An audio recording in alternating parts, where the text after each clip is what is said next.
Ang Espiritu ng Diyos at ang Espiritu ng Antikristo. Mga minamahal, huwag kayong basta maniniwala sa mga taong nagsasabi na ang ipinangangaral nila'y mula sa banal na Espiritu. Sa halip, alamin muna ninyo kung nagmula nga sa Diyos ang itinuturo nila. Sapagkat marami ng huwad at sinungaling na propetang nagkalat sa mundo. Sa ganitong paraan ninyo malalaman kung ang Espiritong sumasa kanila ay mula sa Diyos. Kung kinikilala nila na si Jesucristo'y naging tao, ang Diyos mismo ang nagsugo sa kanila. Ngunit ang hindi kumikilala na si Jesus ay naging tao, ay hindi isinugo ng Diyos, kundi ng Espiritu ng Antikristo. Narinig ninyo na darating na ang Antikristo, at naririto na nga sa mundo.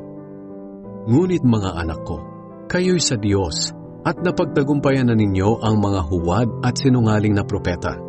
Dahil ang Espiritong nasa inyo ay higit na makapangyarihan kaysa kay Satanas na siyang nagahari ngayon sa mga makamundo. Itong mga huwad at sinungaling na propeta ay makamundo, kaya ang mga bagay ng mundo ang kanilang itinuturo at nakikinig sa kanila ang mga makamundo. Ngunit tayo naman ay sa Diyos.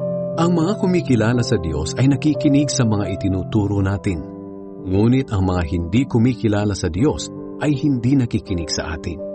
Sa gayong paraan natin makikilala kung sino ang nangangaral lang mula sa Espiritu ng katotohanan o sa Espiritu ng kasinungalingan.